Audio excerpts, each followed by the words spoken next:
આજરોજ ઝોન 2 વિસ્તારના લિંબાયત પોલીસ સ્ટેશનમાં કોમ્બિંગ ખાસ વિશેષ પ્રકારનું કોમ્બિંગ હાથ ધરવામાં આવેલ। આ કોમ્બિંગમાં અગાઉ જે લોકો ઉપર ગૌવંશ હત્યાના અથવા ગૌવંશનું જે માંસ વેચવાના માટેના ગુનાઓ દાખલ થયા હતા એ પ્રકારના જૂના ગુનેગારોના કામ કરવાના વિસ્તાર અને રહેઠાણ કે જ્યાં અગાઉ માંસ મળી આવેલ હતું ત્યાં અમે કોમ્બિંગ કરી હતી, રેડ કરી હતી।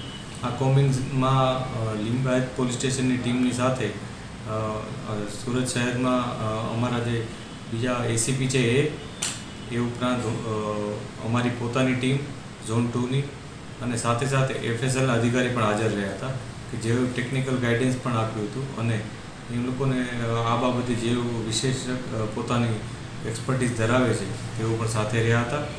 આ સમગ્ર બનાવમાં અમે સંયુક્ત રીતના એક કોમ્બિંગ કર્યું હતું।